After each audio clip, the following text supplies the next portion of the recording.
ಭೂಮಿ ಕಳೆದುಕೊಂಡ ರೈತರಿಗೆ ಅನ್ಯಾಯ ಬೇಡ. ಹಾಲವರ್ತಿ ಹತ್ತಿರ ಸ್ಥಾಪನೆಗೊಳ್ಳಬೇಕಾಗಿದ್ದಂತಹ BSPL ಕಂಪನಿಗೆ ಸರ್ಕಾರ ಮಧ್ಯಸ್ಥಿಕೆ ವಹಿಸಿ 20 ವರ್ಷಗಳ ಹಿಂದೆ ಭೂಮಿ ತೆಗೆದುಕೊಂಡು ರೈತರಿಗೆ ಕಾರ್ಖಾನೆ ಹಾಗೂ ಉದ್ಯೋಗದ ಭರವಸೆಯನ್ನು ನೀಡಿತ್ತು. ಆದರೆ ಇಂದಿಗೂ ಕೂಡ ಯಾವುದೇ ರೀತಿಯಾದಂತಹ ಅಭಿವೃದ್ಧಿ ಇಲ್ಲದೆ ರೈತರು ಅನಾಥರಾಗಿದ್ದಾರೆ ಅಂತ ವಿಜಯನಗರ ಜಿಲ್ಲಾ ರೈತ ಸಂಘ ಹಸಿರು ಸೇನೆ ಅಧ್ಯಕ್ಷ CA ಗಾಳಪ್ಪ ಧರಣಿಯನ್ನು ಮಾಡಿದ್ದಾರೆ.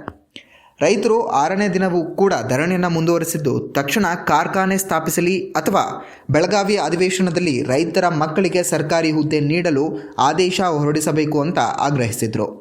ಅನ್ಯಾಯಕ್ಕೆ ಒಳಗಾದ ನಾವು 18 ವರ್ಷಗಳಿಂದ ಭೂಮಿ ಇಲ್ಲ, ಕೆಲಸವಿಲ್ಲದೆ ಸಂಕಷ್ಟ ಅನುಭವಿಸುತ್ತಿದ್ದೇವೆ ಎಂದು ಹನುಮಂತಪ್ಪ ಕೌದಿ ಮನವಿಯನ್ನು ಮಾಡಿದರು.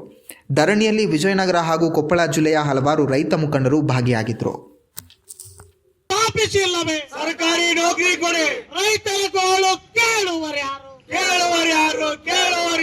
ರೈತರ ಗೋಳು ಕೇಳುವರ್ಯಾರು.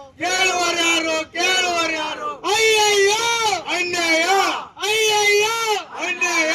BSPL ಸ್ಥಾಪಿಸಿಲ್ಲವೇ? ಸರ್ಕಾರಿ ನೌಕರಿ ಕೊಡಿ. BSPL ಸ್ಥಾಪಿಸಿಲ್ಲವೇ? ಸರ್ಕಾರಿ ನೌಕರಿ ಕೊಡಿ.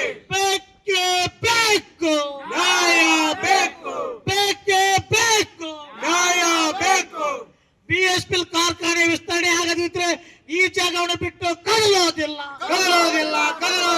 BSPL ಕಾರ್ಖಾನೆ ವಿಸ್ತರಣೆ ಆಗದಿದ್ರೆ ಈ ಜಾಗವನ್ನು ಬಿಟ್ಟು ಕದಲೋದಿಲ್ಲ. ಸ್ಥಾಪಿಸಿ BSPL ಸ್ಥಾಪಿಸಿ